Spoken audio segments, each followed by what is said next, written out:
Hi Year 3, Mrs Nicholson here, ready to read the next chapter of KiddNormal. It's chapter 22 called Drone War. It's a long chapter, so I'm going to film it in two sections. Nellie groggily opened her eyes and looked around. Smoke was still pouring out of the metal box at the corner of the roof. "Did we do it?" she asked Mary softly. Mary nodded, smiling back at her brightly. "There was a slight problem with my umbrella though." She pointed to the tangle of metal that was still smoking and fizzing beside them.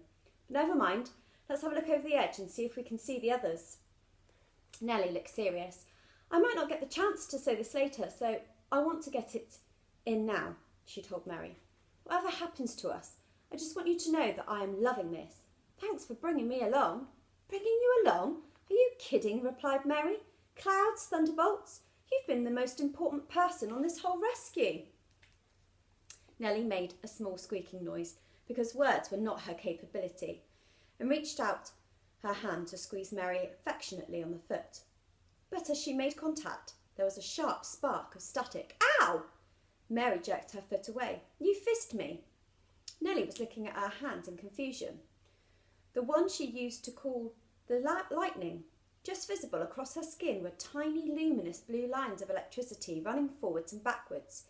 She'd never really allowed herself to use her power fully before. What was going on? What on earth? Wondered Mary. But there was no time to stop and think. A huge grinding crash came from below them, the sort of noise a truck makes when it's picked up and thrown. "Come on," Mary ordered, holding on her hand. Help Nellie to her feet. "Ow! Now the other hand," she added a second later. Nicholas Knox bashed the keys of his computer in frustration. The power cut had knocked out his feed from the spy drones. He was shut in his secret office, completely blind. With a creeping sense of anxiety, Knox began to realise that this could all turn out very badly for him. Nectar had the central matrix for the mind control helmets on his wrist. The human drones would all follow his orders. The building was under attack, and he could only assume that. He shook his hair in silent amazement. Real superheroes had turned up to rescue the staff and students of the school. And here he was, in a room full of evidence, showing that he was one of the ringleaders of the whole thing. There was only one thing to do. "We're all going to die, all of us," continued Billy, building on his theme slightly. They were still crouched by one of the enormous wheels of the second truck, peering out from underneath it as the heavy feet of Corned Beef Boy got closer and closer. As it often did when he was scared or excited, Billy's capability activated. But this time something was different. Normally it was a hand that ballooned, or his head, but suddenly the huge tyre beside him inflated, making the truck lean dangerously over to one side. Corned Beef stopped his march to stare at it. "How on earth did you do that?" asked Murph in a whisper. I don't know," whimpered Billy. "Do it again," Murph said. "I don't know how," Billy moaned. He was not one of my life's natural copers, you see. "Try," ordered Murph. "Think about what you did. Concentrate on that other tyre. Do it now." Billy screwed his face up, thinking of the tyre as hard as he could, and one of his earlobes puffed up slightly. "The tyre, Billy," urged Murph. Suddenly, with a rasping and a creaking, the other tyre on their side of the truck inflated to several times its normal size, forcing the truck to kneel over to Corned Beef Boy, who only just reached out his hands in time to stop it crushing him.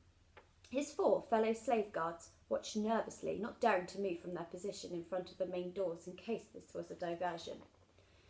"Pursue the intruders," Fuzzface ordered Corned Beef. "Move the vehicle and pursue." Corned Beef heaved with his shoulders and shoved the truck to one side where it crashed against the one he'd thrown earlier. The 2 trash vehicles were now blocking the main gates. Murph had led his friends in a crouching run to the other side of truck number 3, where he was now doing some extremely quick thinking. "Billy, we know now that you can inflate other things, not just your own body, right?" Billy nodded. "Okay," Murph went on. "Then listen." Crazy Eyes Jemima, in her brainwashed mind, was looking forward to telling her master that the 3 intruders had been destroyed. She watched closely as the silhouette of Corned Beef Boy stomped over to the 3rd truck. Using her cape, she could discern the outlines of 3 targets standing behind the truck, apparently talking urgently to each other. One of them was waving his hands as if explaining something. She She saw her fellow human drone move around the side of the truck and bear down on them, excited that he was about to eliminate his master's enemies. But then something unexpected happened. Corned Beef Boy's head grew enormous.